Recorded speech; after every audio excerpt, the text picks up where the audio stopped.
just whilst we get going and a few more people are joining us, I'll just introduce our speaker today. So we're here to listen to Ray Alder, the author of a new book at Chippenham Museum, part of the Chippenham Studies series, and it's all about unity and loyalty, the story of Chippenham's Red Cross Hospital. So I won't go into any more detail, and I'll let Ray tell you all about that, but we're very excited to hear him today.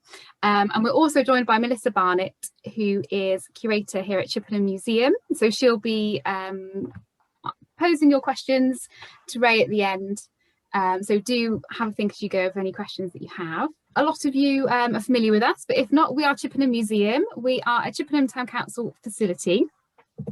We're located in the marketplace in Chippenham in this beautiful Georgian townhouse. We're free entry to visit, and we've been open since the 17th of May, back open again, which has been lovely. So thank you to everyone that's come to visit us so far. And as of next Monday, you can drop in all day to come and visit us. No need to book. Just do come in and say hello. So we tell the story of Chippenham from its prehistoric origins to the present day through our collection of an amazing 35,000 objects. So do come in and see our range of galleries covering all sorts of aspects of our town's past. And we're really pleased to have our exhibition programme and events and workshops here at the museum again. So I'll just introduce a few things that we've got coming up. We have launching on the 5th of July is our latest exhibition, Kilvert's World. So we're really excited to have this here at the museum. Francis Kilvert is a world-renowned diarist whose diary is now sold across the world. He was born in Chippenham, and a lot of it is based in Chippenham and the Langley Borough area, and he's really famed for his descriptions of British rural life in the Victorian times. So we're actually, some of the diaries themselves are going to be here at the museum, so it's really exciting. So that opens from the 5th of July with free entry. Alongside it, we've got a talk series which we're launching soon, so do keep an eye out on our website or on our social media for that, and I hope you can join us.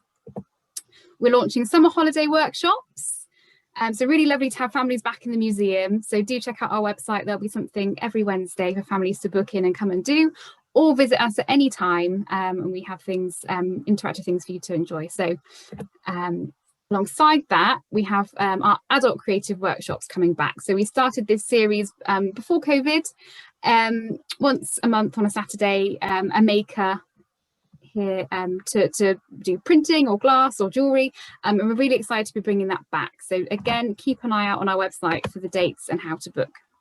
I think that's all of my housekeeping. I got everyone in with us, I think. Hello, if you've just joined us. Without further ado, I'll stop sharing my screen. My name's Ray Alder. I'm a volunteer at Chippenham Museum, and one of the joys of being a volunteer is you can get involved in all sorts of research, and that's really what this talk is about the research we did on the hospital, the First World War hospital that was in Chippenham from 1915 through till 1919. And really the inspiration came with an exhibition that we did in 2015. I nearly said 1915, but actually it's 2015, which was inspired by a picture very similar to this. And if you look at the picture, it's got everything you think is in a hospital. There's a ward, there's soldiers, there's a nurse, there's a wheelchair, men playing cards at the back there, and so on. And that's what inspired the whole book.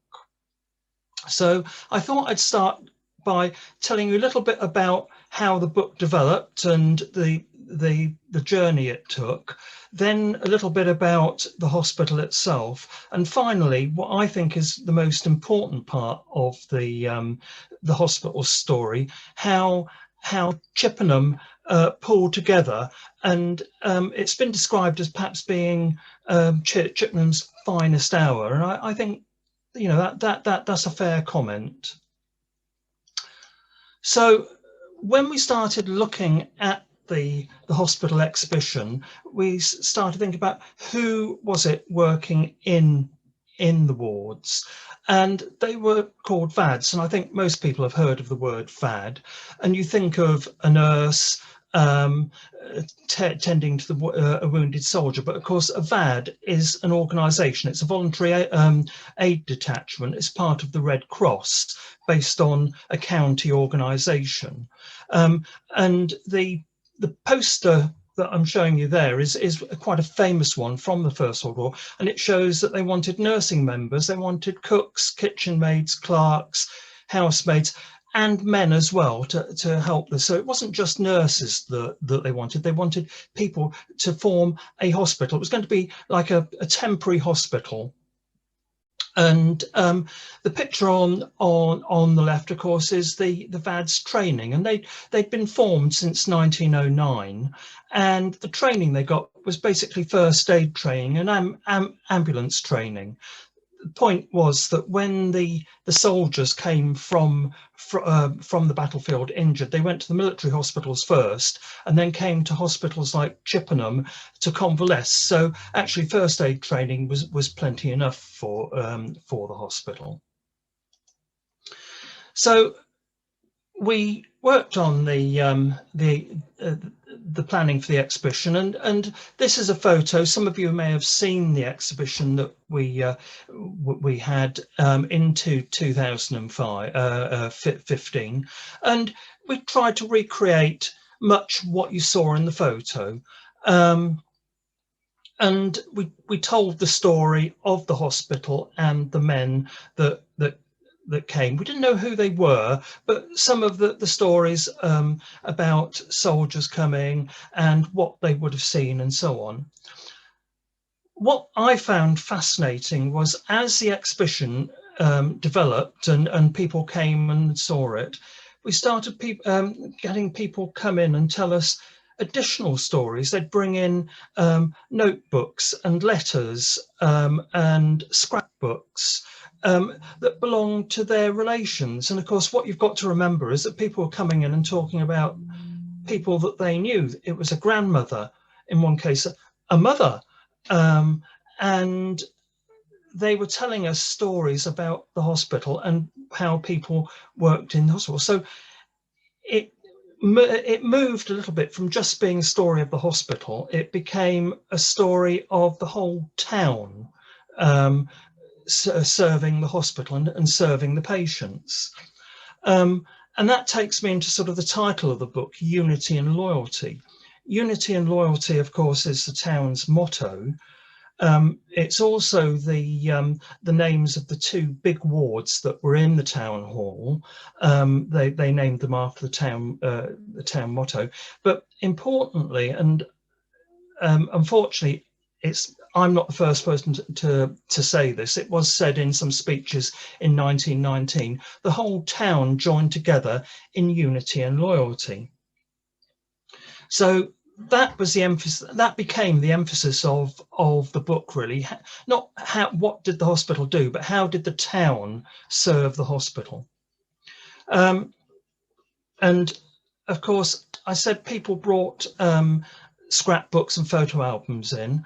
And for me, this was a superb example of what I mean. This photo was in a photo album, a family photo album with weddings and holidays. And then there was this photo, and the ladies are all from Chippenham. The photo is taken possibly just outside Chippenham, possibly at Cheryl, or it may be at Westmead, I don't know. But the important thing is you've got a family and friends with their dogs, and they've taken some wounded soldiers out for the day for possibly a picnic. And you can see the wounded soldiers there, the chaps obviously with the army caps on. There are 4 of them there. And the uniforms that they were wearing were blue uniforms because hospital patients always wore a blue uniform and a red tie, so they could be identified as wounded, and people in the town would come along, give them cigarettes and chocolates and so on. The chap in the middle is still in his army uniform, and I suspect he was probably based in Chippenham, so he just came along to join his friends at the hospital. But that really is what sort of made me start thinking, well, actually, there was more to the hospital story than just a hospital where men were treated. And then I started seeing some comments that were made, and I hope these come out all right. This was a speech that was made partway through the war by Sir Audley Neeld, who was a great supporter of the hospital.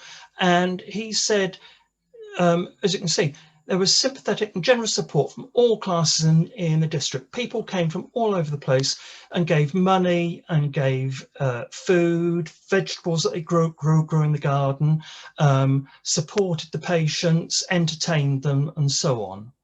And then there was another comment, a happy home hospital, and that was used several times by soldiers and the VADs.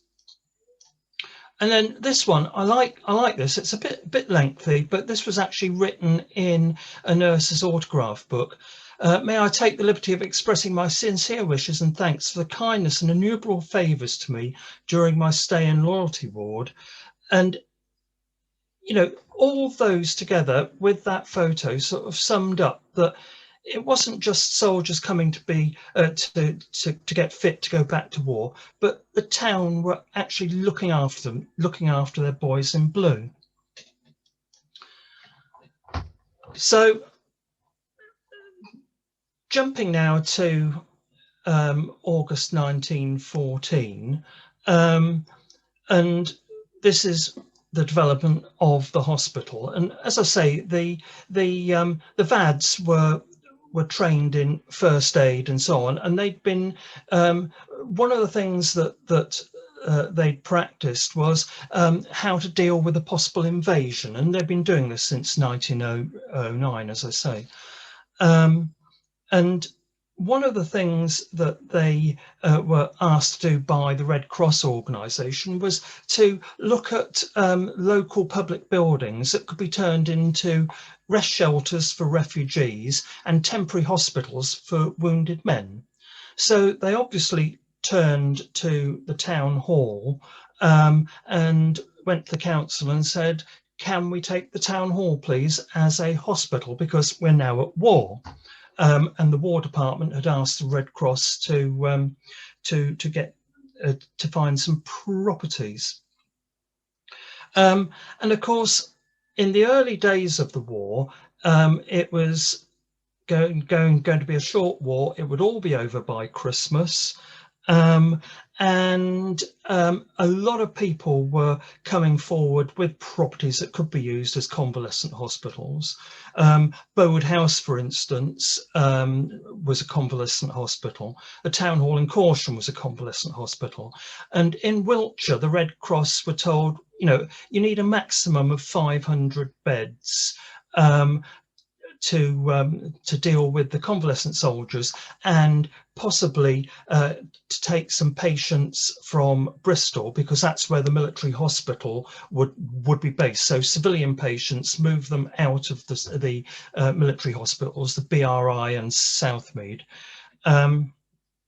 So there were all these offers of hospitals, and the War Department decided in the end, actually, we don't really need Chippenham Hospital at all, because we've got plenty of space elsewhere. Now, of course, Christmas came and went, and there was no sign of the end of the war. And in fact, there were a lot more casualties than anybody really expected. And then there were battles in France, but there were famous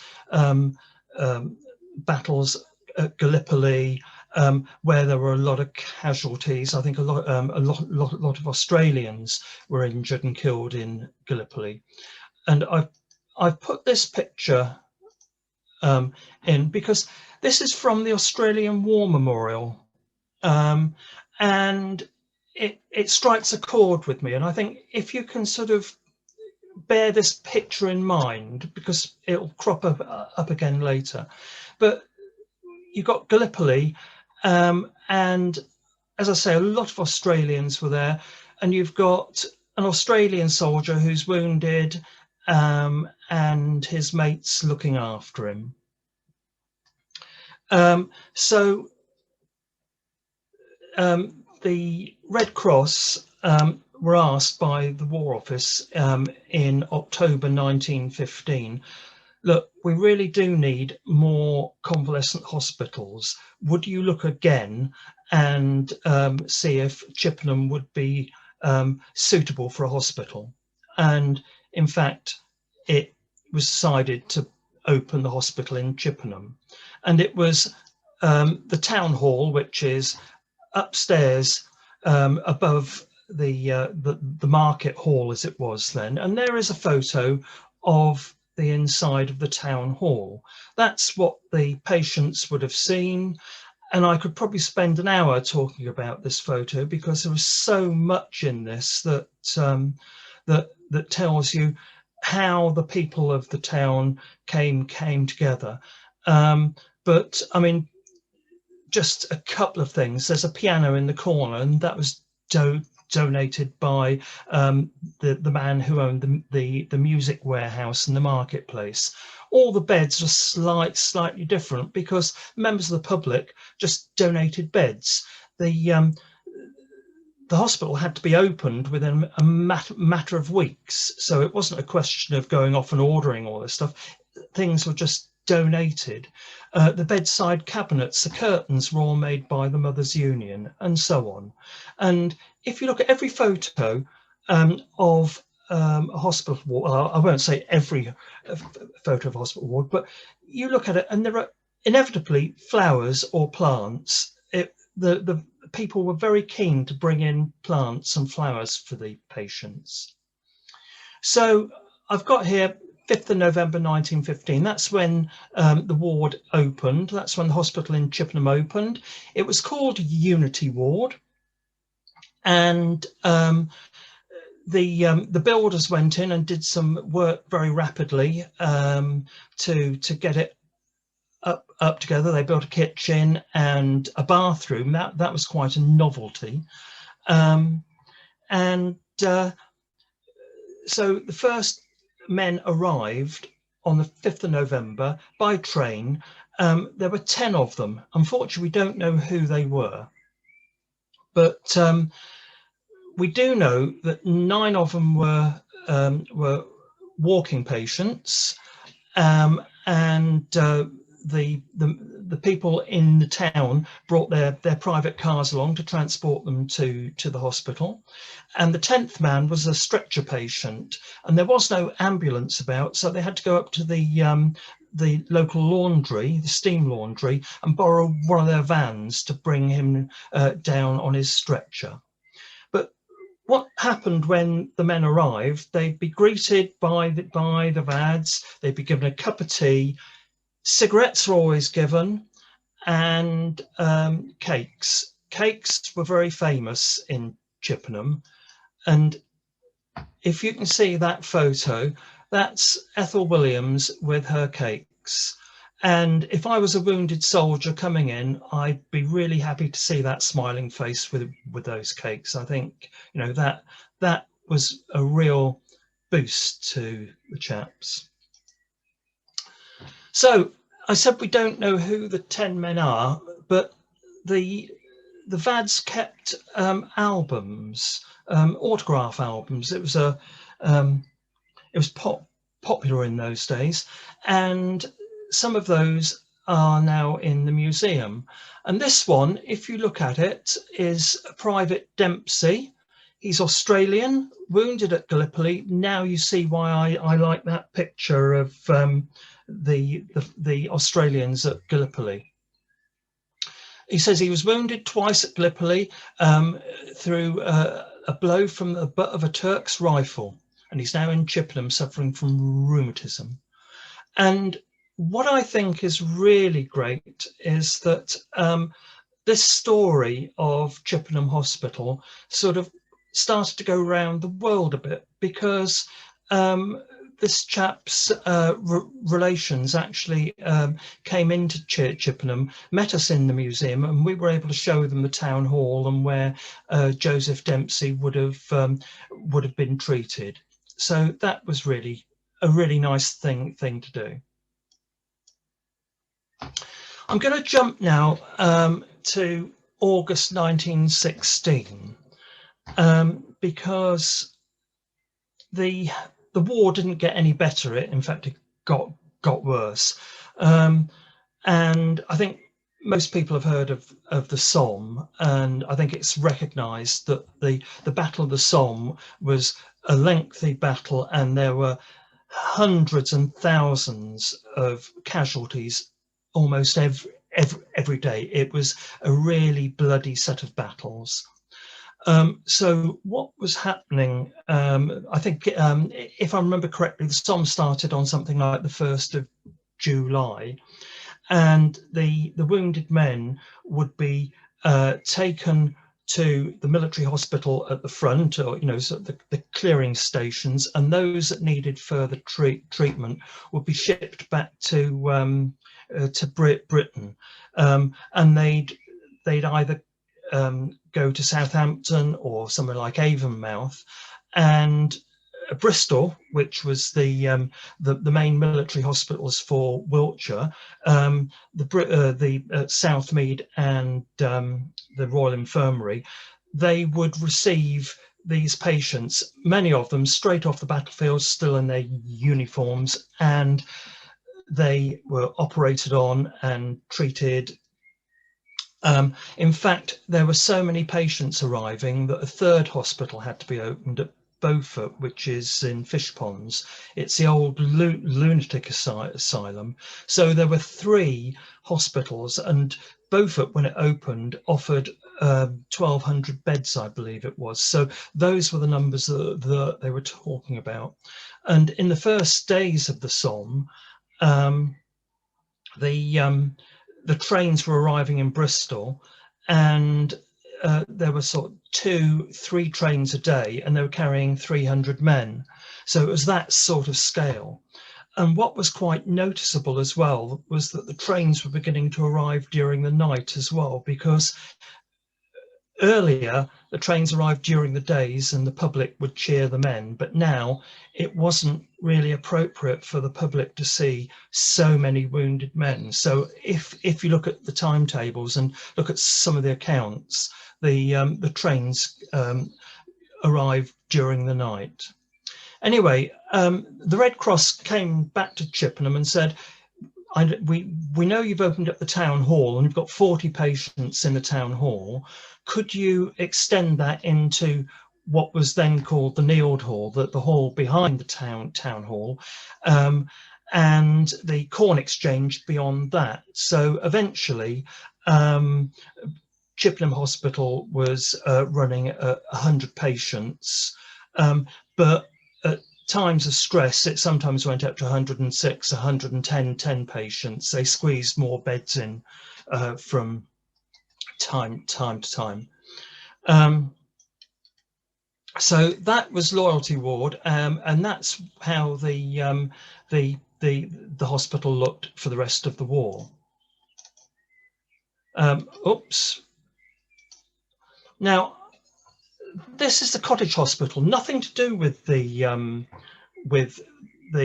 VAD hospital. It wasn't a convalescent. This was a civilian hospital. It was a town hospital, and the only connection with the VAD hospital was that the doctors from the hospital would also see the patients in the VAD hospital, but the nurses were trained nurses in the cottage hospital. In the VAD hospital, they were the VADs trained to first aid standards. But because so many patients were arriving in Bristol, and in Bristol they were just shipping patients out as quickly as possible to the convalescent hospitals, a lot of people were turning up at Chippenham in a very poor state. In fact, some of them had to come up to the cottage hospital with some of the VADs, and they had further operations. And there is a photo of a soldier at the cottage hospital about to undergo an operation, and they were wheeled down to the cottage hospital, then wheeled back. And the VADs, of course, suddenly, from being first aid trained, they were doing intensive care, post-operative type care, which I think is quite fantastic. And there were over, I think it was 230 or 240 operations that took place at the cottage hospital. And of course, what you've got to do is accept that some patients wouldn't survive. And this was the first patient in Chippenham who actually died. Private Raymond Stobbart was a Canadian, and he was actually based in Chippenham, and he died. He didn't die of his injuries. He died of an infection. But the point was that when the people in the town heard that one of their boys in blue had died, the whole town went into mourning. And this is his funeral. And as you can see, he came from Canada. He didn't have any family in the town, but the whole town pulled together, and they had a fantastic funeral for him. They had a service in St Andrew's Church, and as you can see, there's a procession here. At the front are the rifle volunteers of Chippenham, followed by the patients, and then a guard of honour around the coffin, and then behind that there are some VADs, and then there's some more soldiers behind that, and then behind that is the public, and the shops are closed for the day in remembrance to Raymond Stobbart, and he was buried up at the church, the graveyard in London Road. And later in the year, another soldier died. He did die of his wounds, and that was a chap called William Ellerton. He died. And his family, who came from the north of England, they took his body home, and he's buried. I think it might be Cleethorpes, but I'm not sure now. But I think it's all credit to the VADs and the care that they gave to the patients, because no other patients died throughout the whole war at Chippenham. Onto a sort of brighter note, I've put these pictures in because actually a lot of the comments made by the soldiers was, you know, what a happy home hospital. It was almost a home from home. It was like a good hotel. They really enjoyed being there, and they enjoyed being with the people of Chippenham. There are so many comments like that, and these photos are very relaxed. Most of, I think, the three of groups of just soldiers were taken by VADs. So the VADs had just come out, and the picture at the top on the right with the man with the crutches, that's at the market yard, but it's all behind the town hall or in the high street. The formal photo, and there are quite a few formal photos taken, but you can see the soldiers would get together with the VADs, and they'd have a photo taken so they could send them home to family. And that VAD, she keeps on cropping up. If anybody recognises her, I'd love to know who she is. Right. And that is a group of the VADs. Now, I think that is around about the time of the armistice, looking at the the picture. A lot of them have been awarded medals. In the centre is the chap with the beard. That's Dr. Wilson. He was the main medical officer for the hospital. Next to him is his wife, Mrs. Wilson. She was the commandant. And then next to her is Dr. Lawrence. And then next to him is the assistant commandant, and I can almost sort of go around and name some of these. Next to Dr. Belcher is Dr. Wilson, sorry, is Evelyn Belcher, and she's wearing her MBE that she was awarded during 1918. We know it's before 1919 because Mrs. Wilson was awarded the OBE. But she isn't wearing that, so it's before she was awarded it. And next to Evelyn Belcher, you can see there's that lady again that I'd love to know who she is. Right, so that's that. So that does take us into the armistice, and when the armistice was announced, 2 days later there was a parade round Chippenham and everybody got involved, but that page saying Armistice Day, that is from one of the albums that was actually donated by a member of the public, and that was just so fantastic to see because it just told the story of the hospital. And the photo, although it's a dreadful quality photo, I think you can see everybody's waving flags and everybody's smiling. It's Armistice Day. And as I say, 2 days later, there was a parade around the town, and the soldiers and the VADs were invited up to the balcony on the Angel Hotel where they were cheered. So the war's over, and everybody's starting to think about the peace. And Chippenham Hospital actually closed on the 8th of April. Of course, lots of soldiers were still coming back from the battlefields and they needed recuperation and so on. But by the 8th of April, there were only 20 patients left in the hospital, and the halls were handed back to the town council. And the top picture, the left-hand picture there, is the last convoy to leave Chippenham. And then that picture below is Chippenham Station, and the VADs are waving goodbye. And the chap with the hat on is Sir Audley Neeld, who, as I say, was a great friend and benefactor to the hospital.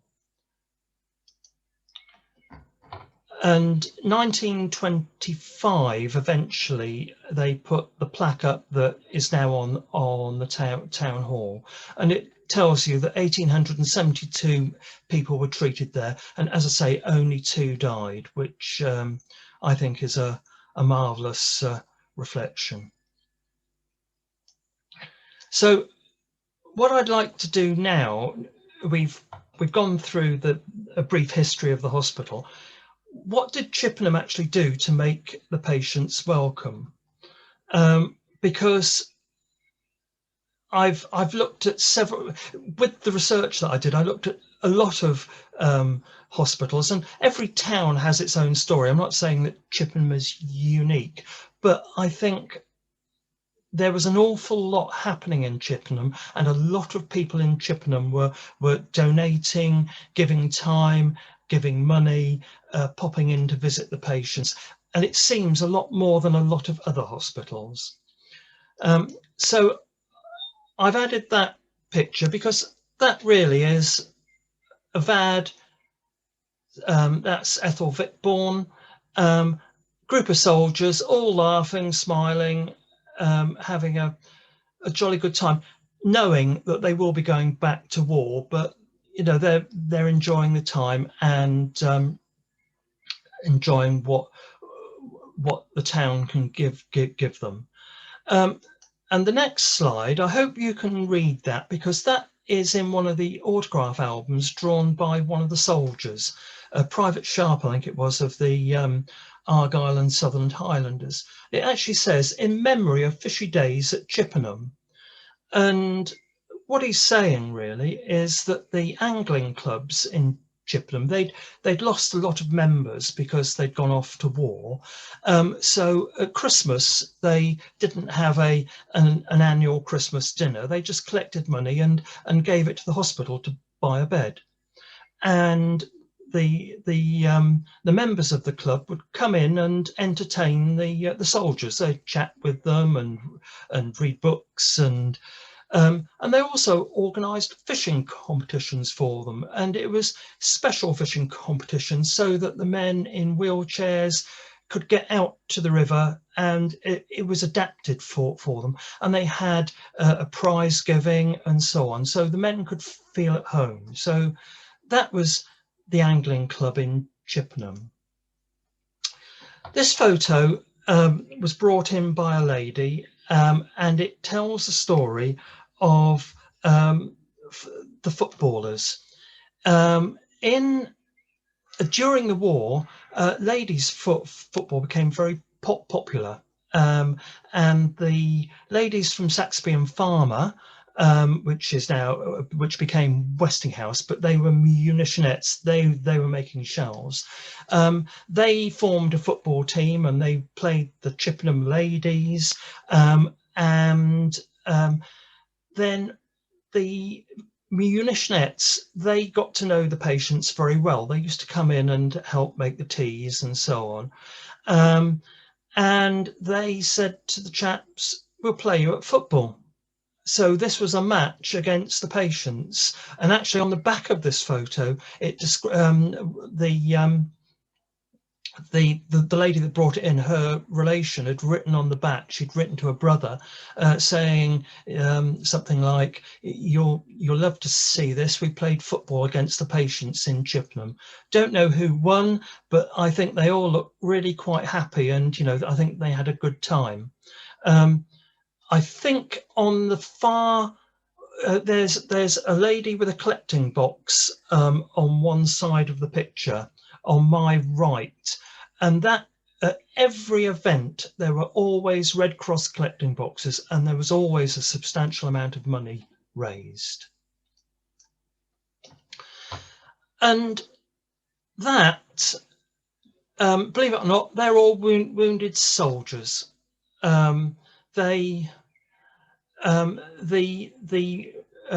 Farmers, Wiltshire farmers, so the farmers round North Wiltshire had formed an organisation called Wiltshire Farmers. It was a cooperative, and they got together and they gave so much time and money and organised events for the hospital, and this was a fete that the Red Cross, that the Wiltshire farmers had organised, and there was a special competition for fancy dress for the patients, and there are some of the patients. Again, we don't know who won, but I don't think it really matters. I think they had a good time. And I mentioned Saxby and Farmer and the munitionettes, and there was the sports clubs in Chippenham. They organised fun days for the patients, and they are so this is, for me, a great example of how the town came together. There are obviously the patients in their blue uniforms, lots of ladies and chaps, children, and they've had a sports day, and they arranged sports to take account of the disabilities of the chaps. Those that were in wheelchairs, they'd have basket making competitions and things, and speed recognition tests and things like that. So they all set things up, and bowls was a favourite as well. So they had bowls clubs and cricket clubs. So the men were always welcome to those. And not only was it, large organisations, but people would open their homes and say, come and have a cup of tea, have a cake, spend the afternoon with us. And this is in the garden of Ethel Williams. She was the head cook at the hospital, but you've got Ethel Williams, and the lady at the back is Mrs. Rudman, I believe. Then there's Elsie Miller, who also helped at the hospital. I can name so many people. There are a lot I can't name, but I think what's important here is this is an invitation to spend the afternoon in her garden. And again, the chap at the end, you know, they made sure that everybody could go. So he's in his wheelchair basket, but they arranged for him to get there as well. So it was a very caring organisation. And this, of course, is Christmas. Christmas, reading some of the reports of Christmas, it looked as if the hospital was so full of visitors, and they all brought presents for the soldiers. And the picture of the Neeld there, it's all decked out. The decorations were given. A Christmas tree was donated. There was a raffle for the turkeys, and they collected so much money in one village for the Christmas fair that the men had sausages for the next few weeks after the new year. Of course, Mrs. Wilson, the commandant, she sent Christmas cards to everybody that was interested, and that's a card that we were able to find,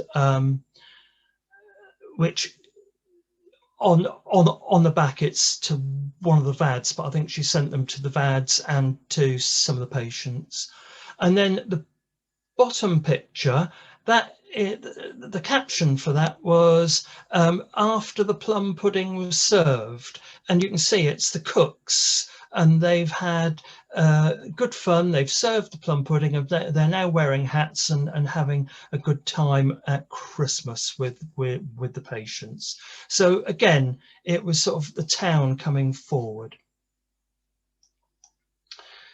I think this is probably my favourite photo. I think Mel will probably remember the day it arrived. A couple phoned up. It was, I think, December 2017, and they said, "We've got an album. I don't know if you're interested, but we're coming to Bath for a few days. We could pop in and let you have a look at it." So I got a phone call. Would I be interested? Well, you know, there was no answer to that. Of course I was. So we went in, and this album was put in front of us. It belonged to the Gladstones, Ivy Gladstone and her sister, and they were the daughters of the people that lived at Bowood Park. They were related to Gladstone, the Prime Minister. So they were quite important, high-ranking people in the county. But the two Gladstone sisters were VADs in the hospital. They served right through the war, and they where are we? I'm just trying to think what her name was. Oh yeah, Olive. It was Olive, not Ivy. That's Olive Gladstone. She was a cook in the kitchen. And I think this broke all the social boundaries, because she was a cook and she did 4,000 hours in the kitchen, working with people of all classes. And as we were going through this album, I think the couple thought we were probably a little bit mad, because I was going, I just want to get to the end of the war, because I'm hoping there's a photo in there, because I knew this story. I'd never seen a photo. Olive married Major Lloyd, who'd been a war hero. He won the military medal. He was the son of an MP, and they got married at Bowden Hill in the little church up there.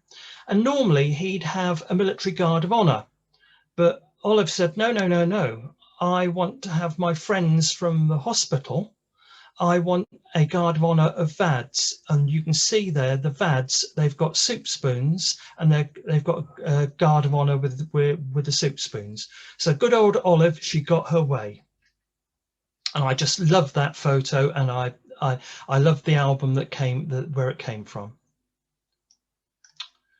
I think we need to sort of reflect a bit now, really, on sort of the war. Obviously, people in Chippenham lost their lost family, and I've just sort of selected three.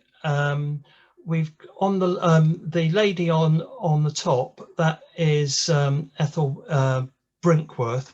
She lost her brother Tom and her cousin, but she kept, the important thing was she kept on going. She came in and she did what was expected of her. The couple at the bottom is George and Matilda Hunt, and George and Matilda were on the committee of the sports club. Matilda was a VAD at the hospital. She made teas for the men, helped in the kitchen, and she also organised outings for the men. And she organised the teas at the sports clubs. As I say, George organised the events for the patients. Their son Percy in the background there, unfortunately he died in 1917. He got killed in 1917, so they lost their son. And the window is in St Andrew's Church, and to me this is sort of one of the saddest stories, because the commandant, you saw a picture of her, Helena Wilson, and her husband Dr. Wilson. They had 3 sons and a daughter, and this window actually commemorates the death of all 3 of her sons during the war. So she was commandant right the way through. She never failed, but she lost all 3 of her sons. But I think what I'd like to do is sort of bring it back again, to end with on a more positive note. I think we've got to reflect that they lost family, but they did keep going. So I want to tell you about The Last Word. Vincent Boreham was an Australian, and he was a patient. He was still at the hospital on the when the armistice was signed, and he went back to Australia, married, and as far as I know, lived a perfectly happy life afterwards. And that is a picture, and that is quite unusual, because I could never find I like pictures of people. I could never find a picture of them. The other day I found a picture of him. So that is Vincent Boreham. It's in an Australian paper.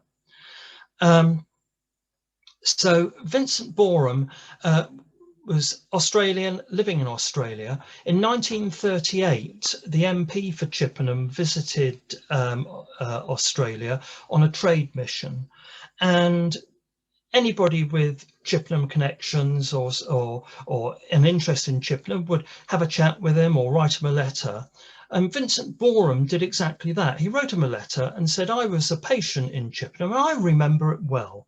And he said, a feeling of gratitude, of wonderful time, of those wonderful, splendid women gave we boys when we were incapacitated. So the splendid women of Chippenham, and there they are, and splendid women of Chippenham, and splendid women, or splendid town. And thank you very much. Thank you, Ray. I'd just like to say, before we ask some questions, that this was one of my most favourite projects that the museum's ever done. As you said, we started off with one photograph, and we went on this whole journey with Anne and some of the other volunteers, from one photograph to a great big fat book, which you very kindly didn't mention. But if you want to find anything more, Ray has actually written an absolutely superb book, which I'm sure he's going to want to write another one now he's found Vincent Boreham. So we always do this, and we always find things too late. It took us ages to publish this book because Ray kept on finding more and more information. And really, we've just touched on some of the information that you've had in this lecture.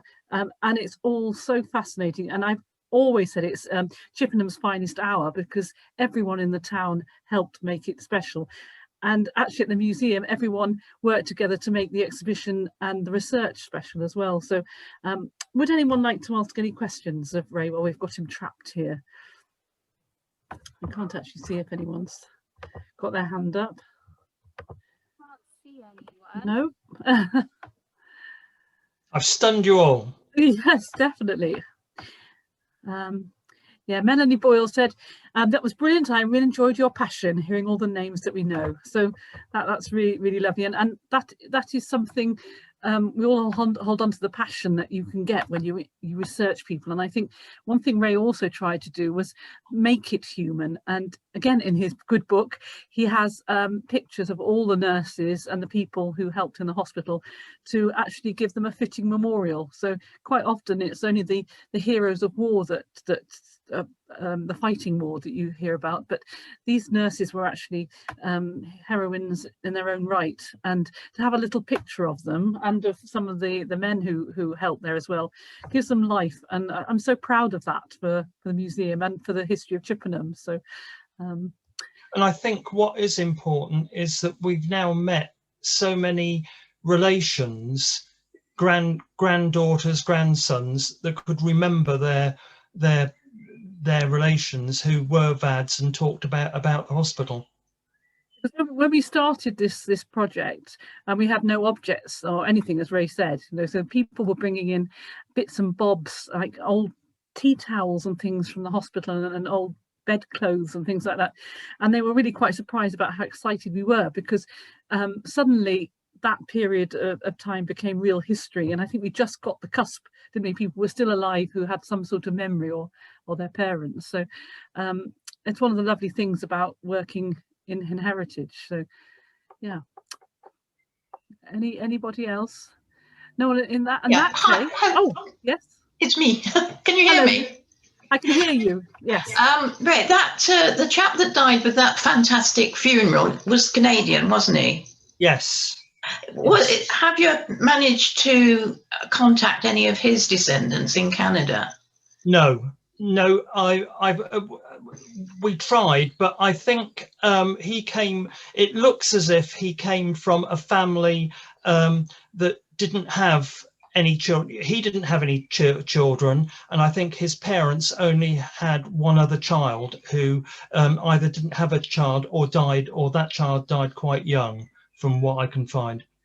That's sort of really quite sad, because that was a fantastic funeral, for a family, hundreds of thousands of miles away in Canada, would have been able to have helped them, but I suppose they never saw it.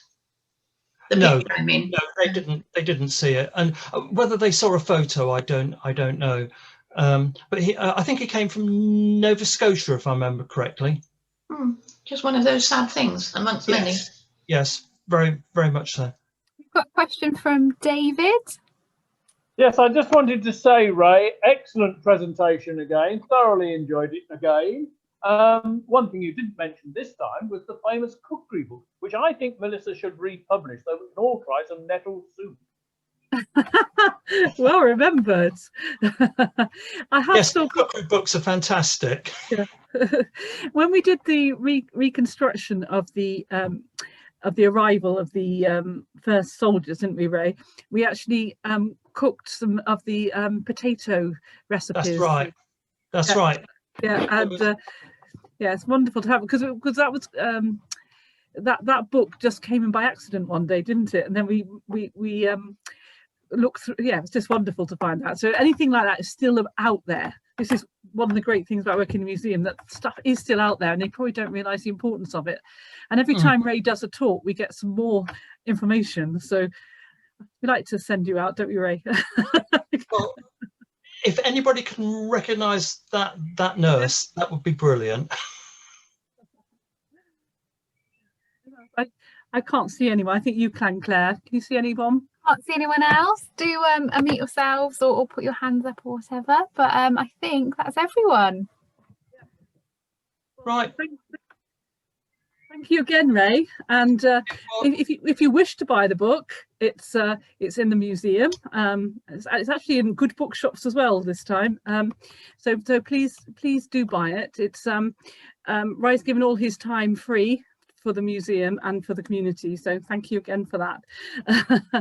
And yeah. And I hope you'll join our next one. I think, Claire, the next one is about Kilvert from the chairman of the Kilvert Society. So that will be very interesting for everyone. And we hope to see you again then.